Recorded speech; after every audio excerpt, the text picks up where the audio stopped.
This is Beth Silvers. You're listening to Pantsuit Politics. Sarah is out today, and I am joined by comedian Matt Ruby. Matt caught my attention around the presidential election. He was very funny and also very reflective about what it means when we laugh at something. Matt was writing about how obvious some of the issues in the presidential election were if you were in comedy clubs. People were making jokes about and laughing about some of the themes that became critical to deciding the election results. So I wanted to talk more with him about that today. But first, I have to say thank you because we are absolutely wowed by your response to our live show happening in Cincinnati this July. As I'm recording on Thursday, our tickets have been on sale for one day and we are sold out.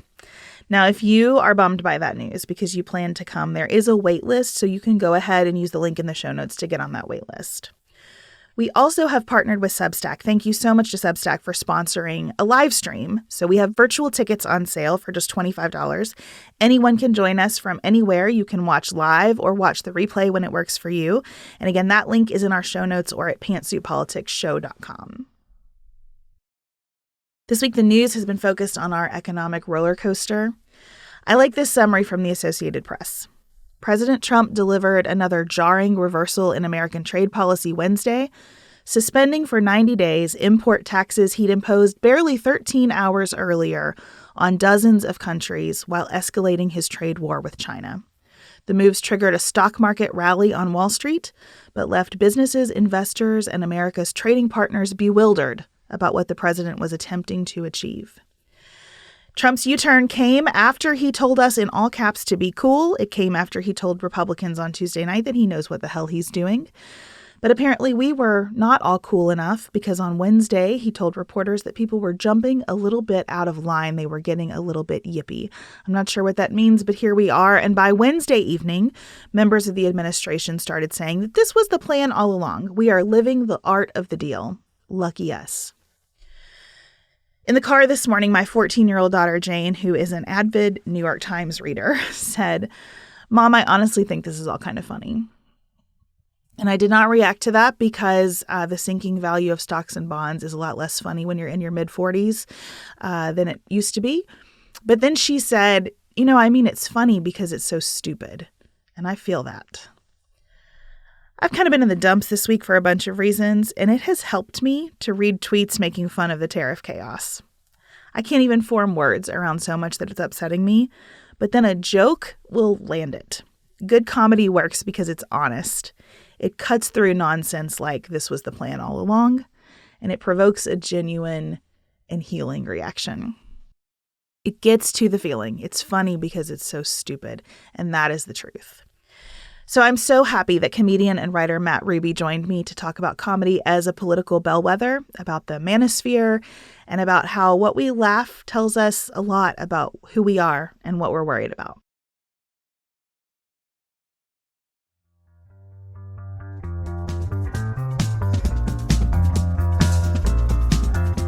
Matt, welcome to Pantsuit Politics. I'm so glad that you're here. Thank you for having me. Good to be here. I started following you when I saw a piece that you wrote about the election and not being super surprised about what the salient issues came to be. I'm reading Alex Eisenstadt's book about what happened, and he has this chapter where he talks about moving from brat summer to bro fall. That took me by surprise, but it sounds like it did not take you by surprise. So I would love for you to talk about what you were seeing as a comedian that informed you, I think, beyond what pollsters and focus groups were getting. Sure. I think I wound up connected to, I don't know if you want to call it the manosphere or bros or, a lot of that stuff is happening in comedy right now. And, I'm adjacent to it or around it at least. And yeah, I think there's sort of this overwhelming notion of society becoming overly feminized and, I think cancel culture is wrapped up in that and people thinking like everyone's too easily offended and they wanted to be able to say wild things. They want to be able to say retarded or, tell body roast jokes. And yeah, I think Democrats just kind of seemed like the HR department, trying to give a seminar, and Republicans seemed like the roast where you could, say anything you want. And I think a lot of men, especially young men, gravitated towards the arena where they felt like they were more appreciated versus tolerated. What really grabbed me in your piece was talking about how it had been super clear that Biden's age was a problem, Sure. and that wasn't translating politically. I can see people being more honest in their reactions at a comedy show than in a focus group where they're being asked questions like that. Yeah, you lose the sense of politeness, which is one of the great things about stand up. I think, yeah, I argued that comedians are kind of on the leading edge of polls, things that people won't tell a pollster or might not say in an interview to the media. They're going to laugh at when a comedian says something if they think it's truthful. And yeah, like Biden was too old jokes were hack back in like 2022. It was already sort of common knowledge. Just like every show you go to, there would be some joke about, Biden's age, and the whole room would be like, ah, yeah, that guy's practically dead. What the hell? And meanwhile, you had all these, Democratic leaders being like, no, he's top of his game and everything's fine. And people just weren't buying it. And then I think, especially when that debate happened, it was just like reality catching up to where people had already been for a couple of years. Yeah. And I think in the piece that you mentioned, the example that I give that's been happening for the past year is, and this was before the election, was people complaining about how many items are locked up at drugstores, at CVS or Dwayne Reed or Walmart or Walgreens. Everything's locked up behind glass, and that's just a subject that I've heard so many comedians do jokes about. That wasn't happening 3 years ago and is happening now, that I'm like, okay, this is representing something that people actually feel from all over the country, especially in cities though, where I think that's happening the most. It's like, what the hell is going on with our country when I can't even just go up to a shelf and grab some razor blades or perfume or whatever it is, that deodorant, why, like, what is happening in our economy and our culture and with crime and with so many other things, that something that used to be completely normal. Now I got to press a button and have an employee come over. And yeah, it's to the point now where it's like, I wouldn't even touch that as a stand-up comedy subject because so many other people have gone after it. And I think, to me, that's just a sign, as someone who's in comedy clubs all the time, of like, oh, if something's coming up that much and it's always hitting, there's something about it that's resonating with the people in our culture. Well, I definitely want to hang on to that, but I want to ask you first, as someone who clearly has a foot in both worlds, you follow politics closely. It's obvious, and some really astute pundits and thinkers in politics make appearances in your writing. How do you deal with the prioritization of issues by people who aren't into politics? This is part of where the HR department comes in, I think. Mm-hmm. For me, it's less that I want to police people's language or overly feminize anything. I don't really want that responsibility. Sure. It is more that it's hard to hear that a number of voters seem to have prioritized, like, being able to use whatever language they want Mm-hmm. over, not having people disappeared off the street in our country, right? And that makes me sound so scoldy. Like, I understand how that comes across, but the prioritization between people who follow politics and people who don't feels like this gap that I don't know how to manage right now. And I think that we're maybe losing some of that in arguing about the difference between men and women and how we kind of approach the bros versus everything is overly feminized. I think that's true and real, especially like the Barbie phenomenon. I get it. But I also think there's something else at work here that's hard to put our fingers on.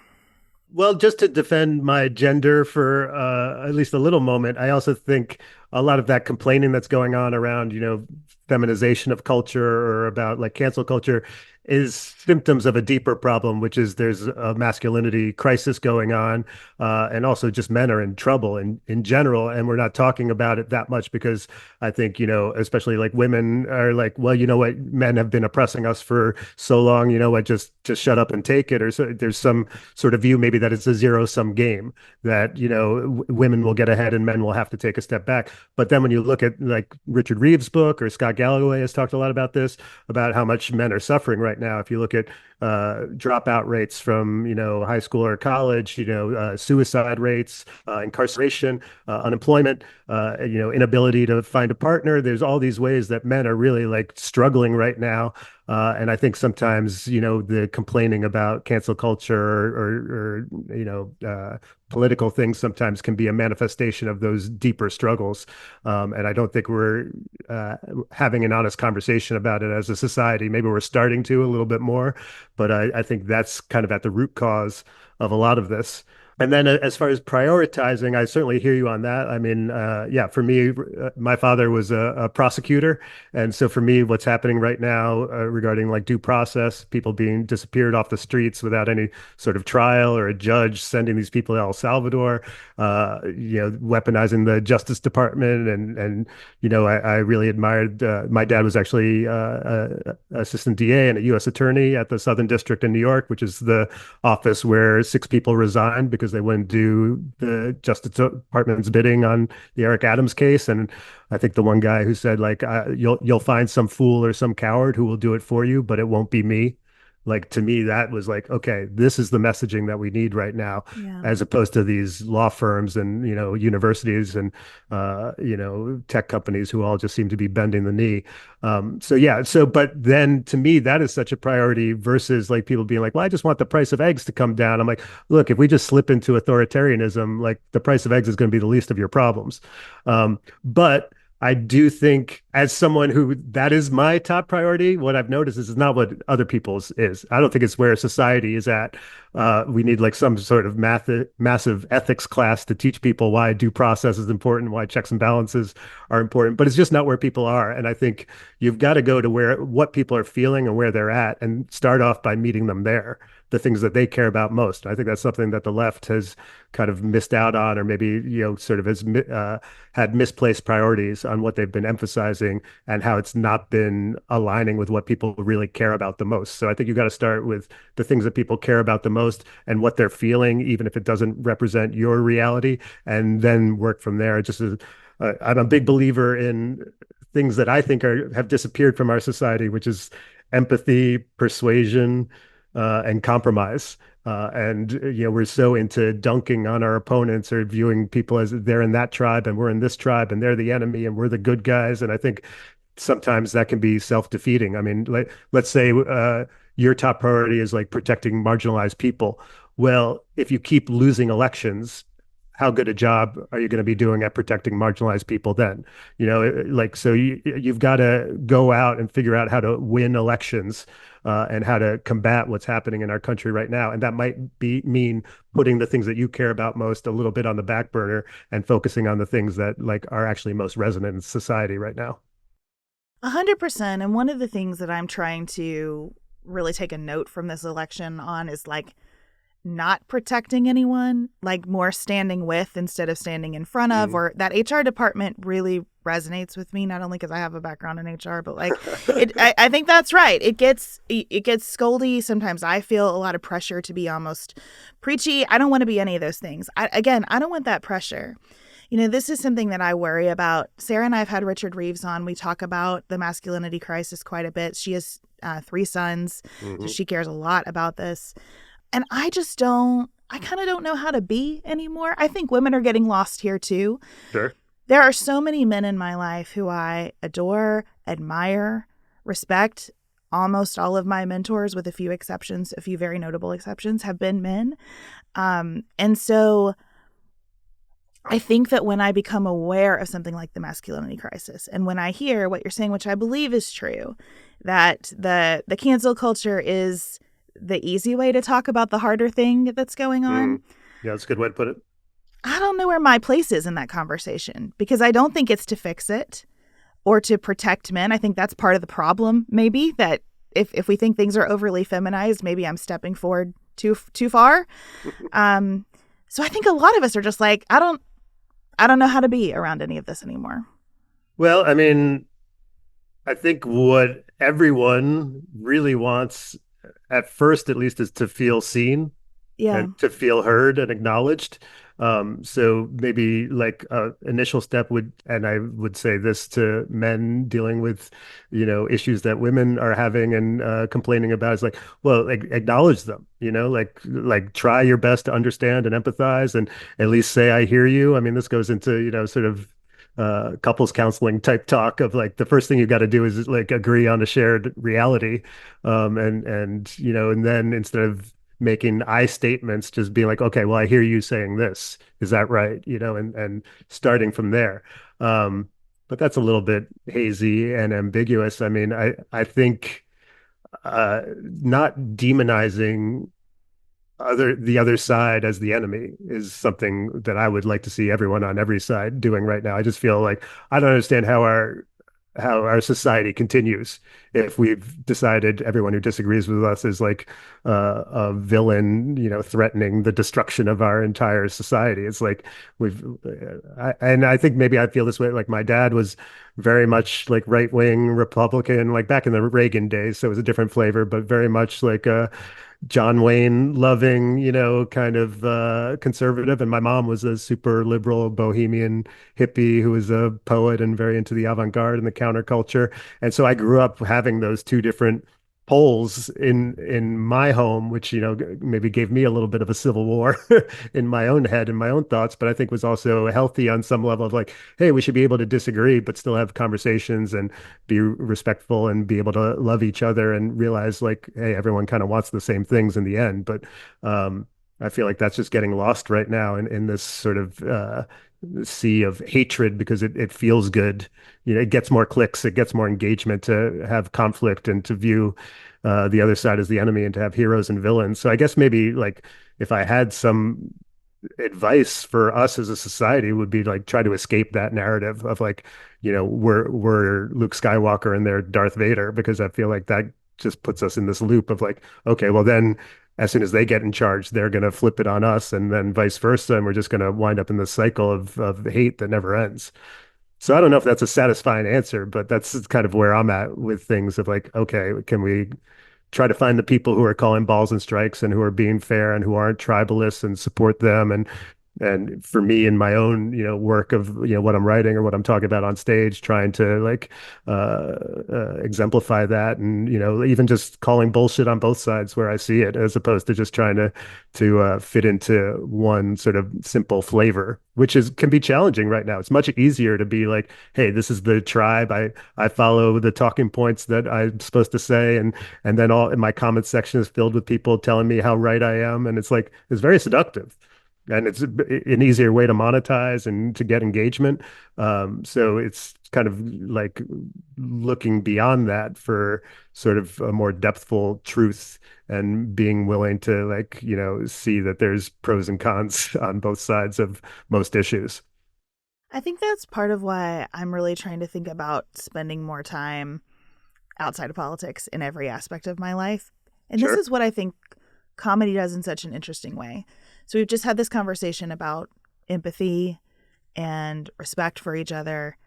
And you're a comedian, and comedy can be hard, right? It's at its best almost when it's not mean, but it's so truthful that it pierces you in a way that provokes this big reaction, right? Hmm. And sometimes I wonder if we're so annoyed with each other and worse than annoyed politically, because we really don't have that searing honesty. It is just kind of a managed performance on all sides of a discussion.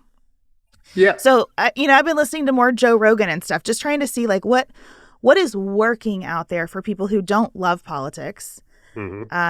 but are getting politics fed to them one way or another. And how do we pierce through some of this more instead of just kind of saying the thing that we're expected to say?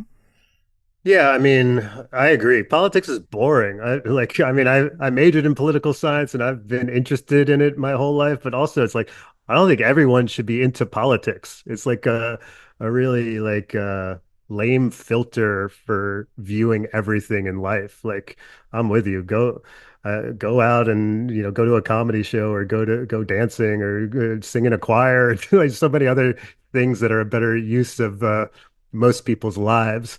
Um, and I think when you talk about that truth and that piercing, I also think if you go to a stand-up comedy club, you can have everyone kind of comes together on like in laughter in a way that's like will represent, in my view, some sort of like substantial truth in a way that you don't always get online, where like, everyone, you'll have people complaining or they got offended or how dare you, or, you made a joke about cancer. Well, my brother-in-law has cancer. And like, well, you know what? But there's a room, you go to a comedy club, it's not all about you. Okay, your brother-in-law might have cancer, but there's a room full of people here laughing about this topic, and it's okay. We can laugh about anything. This is my view.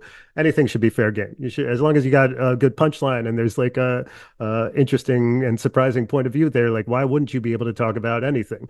Whereas online, I think we get very into this sort of bubble of like everything should fit my worldview and align with how I feel about things. And if it doesn't, it's wrong and bad. And you mentioned Joe Rogan. I think there was a discussion about we need a Joe Rogan of the left. And I've written about that because I think there's a fundamental misunderstanding of Joe Rogan by people who don't listen to him that he's just talking about like right-wing politics all the time. It's like, no, there's like 3.5 hour episodes that almost barely touch on politics at all. He's talking about MMA and Viking documentaries and human growth hormone and shooting elk and so many other things, that have nothing to do with politics. So if you want a Joe Rogan of the left, make it some guy who's talking about stuff that dudes are interested in, and then maybe slip in an occasional political view every once in a while, but it's not the dominant, mode of conversation that's happening there. If you want my overarching sort of theory on culture and politics and society right now, it's that technology is screwing us over and that we're addicted to screens. And these algorithms are our new overlords, and these tech platforms are fracking our brain stems via conflict and outrage and tribalism. And it's easy to just fall into a bubble of just like existing in your own world where it's like sort of this ego inflation device where you're always right. Anyone who disagrees with you is the enemy, and good for you. And it's just sort of like it's all about you constantly. And so, like, I think the biggest challenge we have right now is to get outside of that ego inflation, whether it's through, some of the things I mentioned of like, joining up with other people in a book club or worshiping or dancing or comedy or singing or whatever else it is where you're around other people and synchronizing in some way and realizing that it's not all about you, or get out into nature and anything that's meditate, anything that's the antidote to me all the time, and something's more that's like, oh, we're all connected. If that person's hurting, I'm hurting. If we're a society, how do we all kind of grow together as a forest instead of viewing myself as some individual tree? I think is the answer to so much of the negativity that's happening in our society right now. And that's what the psychedelics taught me. So I like to try to communicate.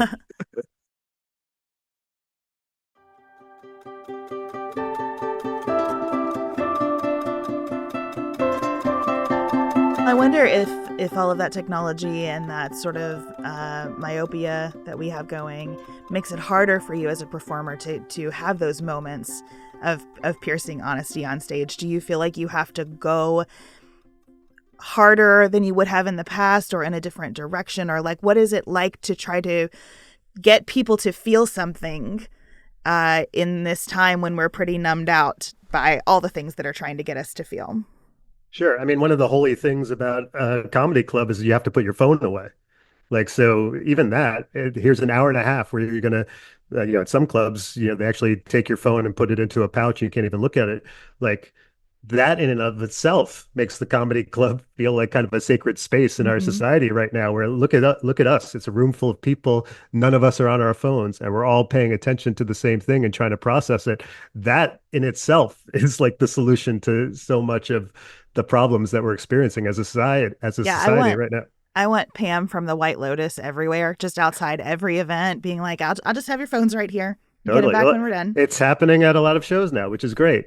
And then the other thing I'll say is I don't think people being tense or offended or unsure about what you're saying on stage is necessarily a bad thing. Yeah. I think it can be really captivating, uh, and a way to grab people's attention. I think Bill Burr is a great example of a comedian who does this, who will, state a premise up front that you're like, whoa, I don't know about this. And then it's like watching him dig out of that hole is part of the entertaining factor. It's also great crowds that aren't really paying attention or a little bit, asleep or something like that. Sometimes you got to say something provocative just to grab their attention. The first thing you need is everyone like, okay, where's he going with this? So to me, it's a fun energy to try to poke people a little bit, and then like use that energy almost in like a jujitsu sort of way of like, okay, I've got their attention. It might be a little bit skewing negative, or they don't know where I'm going or feel confident about it. But if you can use that and, sort of twist it into something that's truthful for you and has a funny punchline and is going to a good place, then I feel like you build up even more confidence and a relationship with the crowd of like, okay, we didn't know where you were going, but you really pulled that out. That was actually really funny. Now all of a sudden we've got an even deeper bond. So I think sometimes I try to steer into that almost in a way of like, yeah, I'm gonna say something like out of the gate that might seem a little messed up, but like, come with me. Like I've been doing this for a while. I know my job here is to get laughs. I'm trying to be funny. This isn't just me, giving some hate speech or TED talk or something. I'm here to tell jokes, and like let's get into some stuff. Let's have a real conversation. Let's talk about stuff that you can't talk about at work or anywhere else, because that's what you can do at a comedy club. And let's use this space in a way that we can do stuff here that we can't do anywhere else, which I think is part of what makes comedy so great. I watched a clip of you kind of roasting an audience member over his outfit. You were like, you work in finance, you live in Connecticut, like just The Patagonia vest guy. yes. Yeah, yeah. And it was great. Um, Thanks. and I also just wondered what that's like for you, because I think some of this is very relevant to all of us who want to have better conversations with people, whether it's about politics or religion or anything hard. Being willing to like hold that. I just poked you a little bit. I said a word you don't like. I shared an idea that you hate. I'm advocating for a Yeah. politician you think is despicable, but I'm willing to like hang in with you and feel that and trust that we can make something of it. That seems broadly applicable to me. Yeah, well, I think as a society, we've kind of lost our ability to handle discomfort.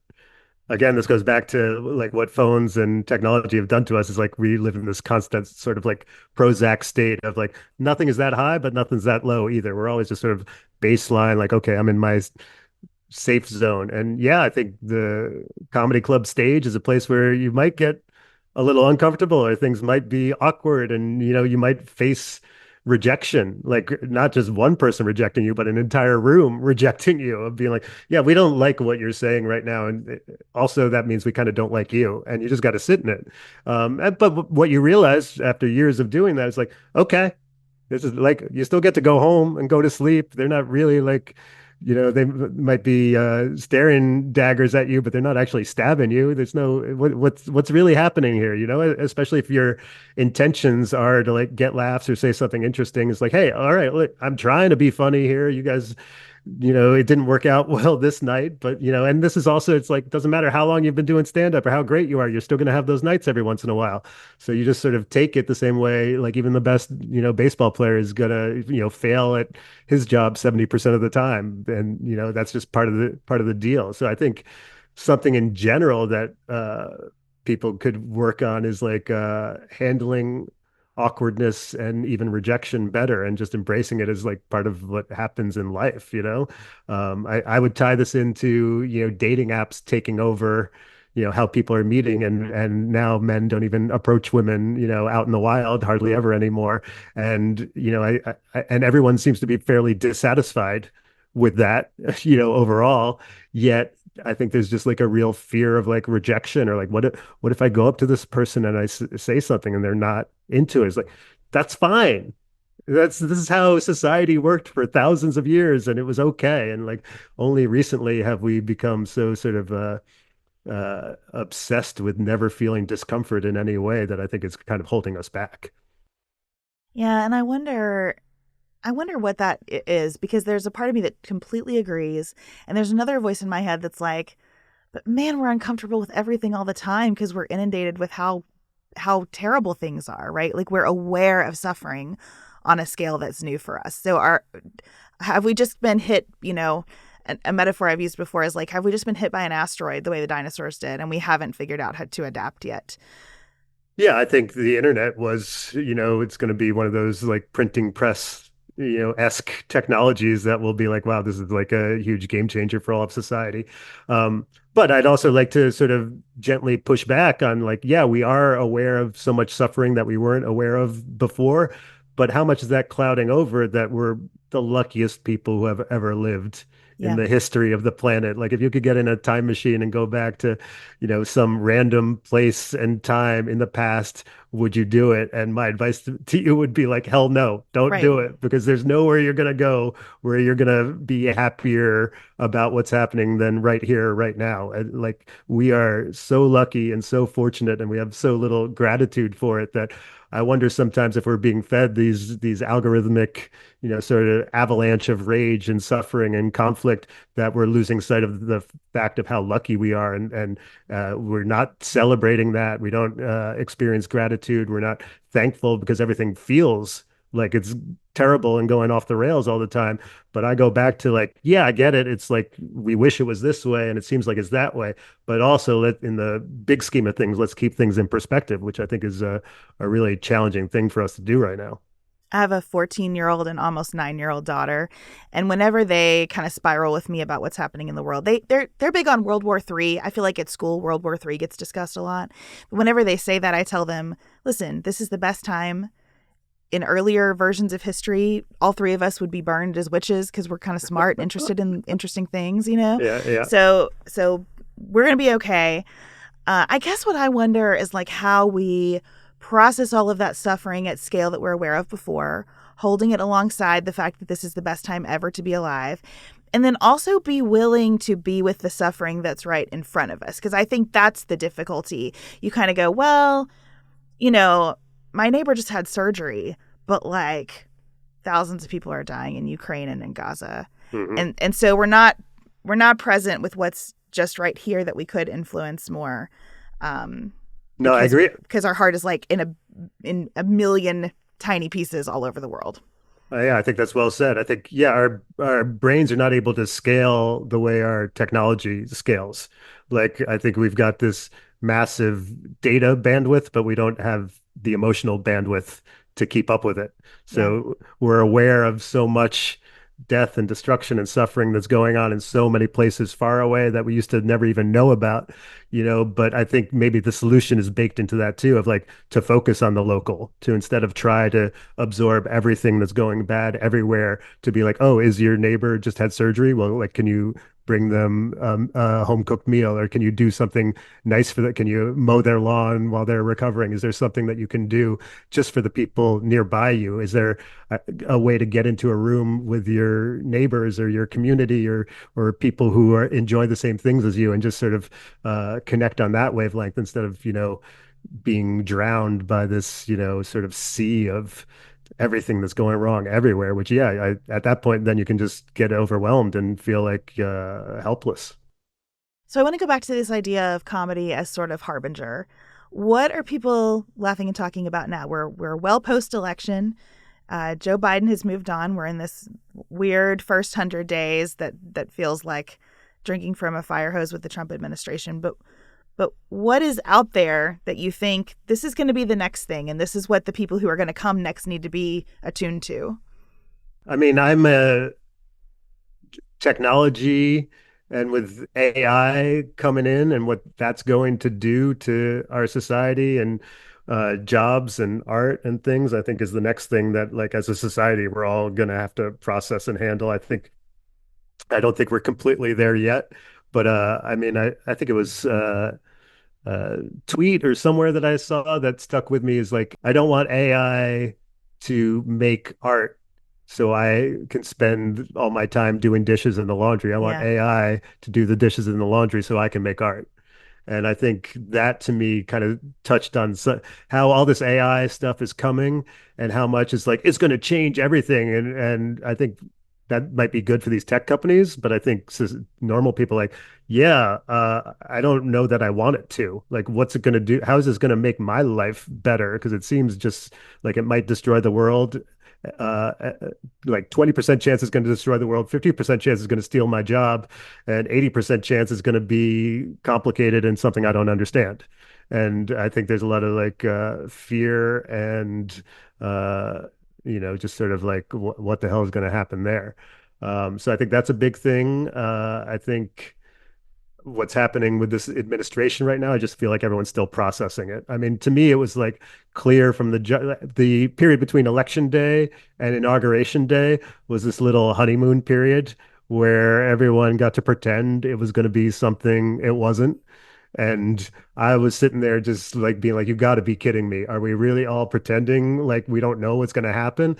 And I got called like a naysayer, and I had a bunch of friends who were like, no, it's a vibe shift. You don't get it. This is going to be great for the economy. And I'm just like, all right, I'm pretty sure he's a delusional, narcissistic con man who only cares about himself.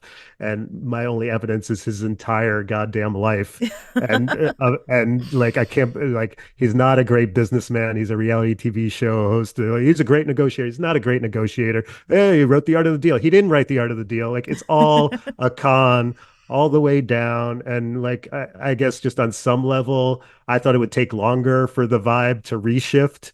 But now I'm sitting here being like, all right, welcome back to reality, everyone. I don't know where you were, floating around for the past couple months, but yeah, so I think that there will be a processing of that. And I do think maybe we're in a cycle now of whatever the establishment is will immediately be torn down because our whole information ecosystem is based on conflict and rage and hating the establishment. So I think we might be done with like two-term presidents. I think whatever happens when someone gets elected is like immediately everyone will turn to hating them.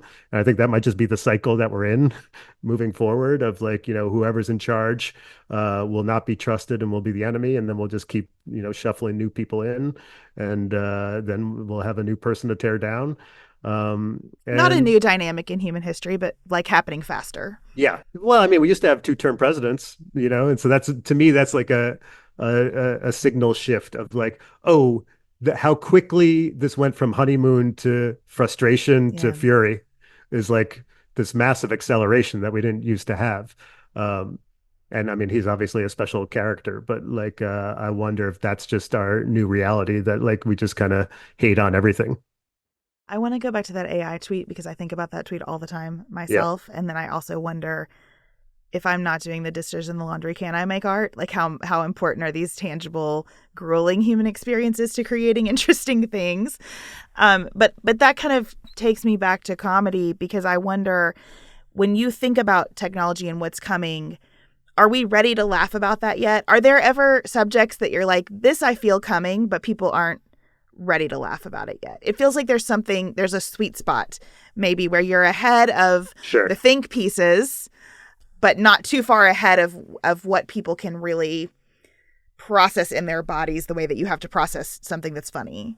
Yeah, I mean, when you're on stage, especially, it's like air leaking out of a tire all the time, and you like the longer you go between punchlines, the worse off you are. So I think the reason I bring that up is as far as what you're talking about, you don't want to have to be explaining to people what you're even talking about. Yeah. Like if I have to explain to you what crypto is or what AI is, and that's going to take me like 90 seconds just to set that up before I can even get to the joke, this is a bad area to go into. And this is something I face a lot because I'm like, hey, I want to talk about this thing that everyone knows about. And then I get on stage and I try talking about it. They're like, yeah, we don't know what you're even talking about right now, which is a trap that I think especially like extremely online people can fall into of thinking that your online reality is what everyone else is experiencing. I see this a lot with Elon Musk when he talks. And I'm like, oh, dude, you're just so online that you think this is something that everyone knows what you're talking about. No one knows what you're talking about in this room.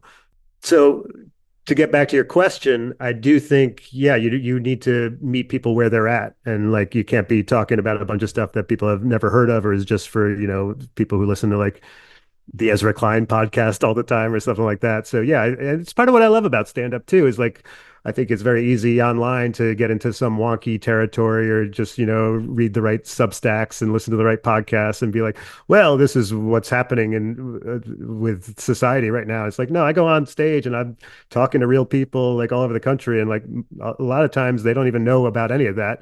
What they know about is like the price of eggs is too high. And like I know that was like the cliche during the election, but it's like, hey, if that's what everyone cares about, then you got to care about it too if you're trying to like win people over. And that goes for being a politician with votes and it goes for being a comedian on stage. Like you got to meet people where they're at, talk about stuff that they know what you're talking about, and try to find the thing about that subject that's like surprising yet also truthful. That moment where you're not going to get a laugh if you don't say something surprising. Every punchline has a twist or a surprise in it. But the ideal joke isn't just some absurdist avant-garde, like, I don't even know where that came from. It's like, oh, I didn't expect that. But also, you know what? I think that's true. And so I think that's sort of like the goal that you're always mining for when you're on stage as a comedian is like, oh, this is something I've never heard before, and I came up with it, and a room full of people were like, oh, I didn't expect that. And also, that's kind of true. And that's a very hard, Venn diagram to nail. So it's just this ongoing process of sort of seeking that out. Well, it convinces me that if I were an up and coming politician, especially an up and coming Democratic politician, I'd try to spend more time in comedy clubs and probably talk to more stand-up comics, especially people who play small crowds, because that to me seems like the hardest thing, to work your material in an intimate room and feel all that reaction coming back at you and say something true that does cut through, that does make people feel something, that also builds that trust bank, even as you're hearing some things that you're like, whoa, I don't like that. And that feels like the challenge for the next great American leader to me. And I'd add in one who tours around too, someone who can, because that's when a joke really has legs. Is like, oh, I did this at the Comedy Cellar in New York City, and like and then I also did it in Oklahoma or in Michigan or some Idaho or somewhere else, and be like, okay, if this joke hit with that room full of people, and then also hit with that room full of people, and then I did it at an urban show and it hit there, okay, now I know I'm onto something. And I think, especially when we're talking about politicians trying to win national elections, I agree. I think that's kind of like a great sort of sounding board for figuring out what really resonates with people.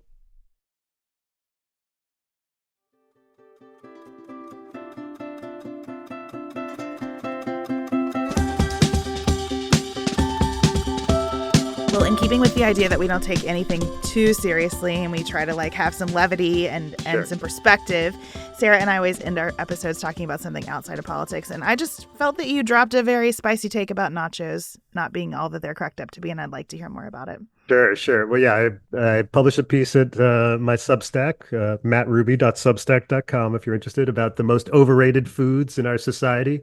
And nachos were on the list. There was a couple of controversial ones. I feel like there's some that like everyone agreed with me on, or not everyone, but like a lot of people agreed with me on. Truffle oil, I think, is a con, is an excuse to charge you $5 more for fries. Oysters, I just think are like ocean snot. Like anytime there's a food and people are like, well, you don't chew it, you just swallow it. I'm like, I don't know. Chewing's kind of my favorite part of eating. I enjoy that part of it. Orange wine, I don't like it whenever someone starts talking about like skin contact or whatever. I'm just like, yeah, just bring me a Pinot Gris. I'm fine. But the nachos, that was a controversial one. And my argument is not against nachos empirically. It's the way the toppings are applied to nachos. I feel like there's a real inequality. Not to get, I'm the Bernie Sanders of nachos. I think 1% of the nachos are getting all the toppings, and then the rest are being left out. They're naked, and we're not addressing the have-nots in the nacho community, because you get the first couple bites, and like, oh, those are great. And then you've got a bunch of naked nachos underneath. No one's able to have any. And this is a problem if you're at a bar and everyone's going in first to try to scoop the nachos that have some toppings. And so, I don't know. I think the unequitable distribution of toppings in the nacho community is an unaddressed crisis that I wanted to bring up so we could have more dialogue around that. And if I may, perhaps my most controversial take was that hot sauce is overrated. And people are like, what? You don't like hot sauce? What kind of monster? And it's like, no, I said overrated because I do like hot sauce. What I don't like is people liking hot sauce their entire personality, which I've seen too many times. Beyonce has done this, and Hillary Clinton did this. Like, oh, I like hot sauce. I'm interesting. I'm like, no, that's just the food equivalent of like a dude wearing a fedora. It doesn't mean you have a personality. So it's not that I dislike hot sauce. I dislike the hot sauce phenomenon where people are like, guess what? I like hot sauce. Aren't I unique and special? I'm like, no, we all like hot sauce. It's fine. Good luck with that, Hillary, but I'm not buying it. It's just so hard to be unique and special, and we're all just digging for our own paths out there, and it then just lumps us in with the people who are trying too hard to be unique and special. It's tough. I mean, I do own a fedora, so I don't know, maybe I'm guilty here too, you know? I mean, everybody has their thing, right? Like, we could all be criticized for making that thing too much of our personality. I wanted to bring up the nachos also because I just saw that Subway is doing this foot-long nacho situation. Are you aware of this? I was not aware of this. I think you need to investigate. I don't like the foot-long phenomenon in general. I don't think we needed foot-long churros. That sounds like a way to make a bad churro to me. I I've haven't never tried heard of them this. from No, Subway's doing that too, the restaurants. So they make the foot-long sandwiches, they have the foot-long churros, and now they're going to have foot-long nachos. So I just would like to know if you ever experienced those, if they nail the distribution of toppings or not. I mean, empirically, I'm opposed to the idea of measuring nachos via distance. All right. I mean, maybe the Yeah. height of the nachos, maybe like, is it a foot high? Maybe I could see that, but like, you're just lining up. Not it's like how many nachos to reach the moon is like the next question I have. I don't know. This won't be the first time I've been opposed to Subway and whatever they're doing. So I guess I'll just add it to the list of alongside meat that comes out of a tennis ball can. Yeah, it's a good point. We just don't need to track our food by its height. I think that's Yes. right. Yeah. Well, thank you so much for spending time with me today. Tell everyone if they want to follow you in more depth where they can find you. So you mentioned your Substack. What else do you have going on? Yeah, I mean, Instagram, Matt Ruby Comedy. I post clips there all the time. And then I've got a website, mattrubycomedy.com, where you can watch my stand-up specials. I've got a new one called Bolo that's up on YouTube. And at mattrubycomedy.com, that's got all my specials and, email list and links and all kinds of good stuff there. And then also, I'm going to be touring upcoming. I'm going to be in Chicago and San Francisco and DC and Pittsburgh and Connecticut. So all that you can find at mattrubycomedy.com under the show's link. Perfect. Thank you. Thank you. I appreciate it. Thank you so much to Matt Ruby for joining me. Check out all of the links in the show notes to find him elsewhere. Don't forget to get your tickets to our live show at pantsuitpoliticsshow.com. Sarah and I will be back together with you for a regular episode next Tuesday. Until then, have the best weekend available to you.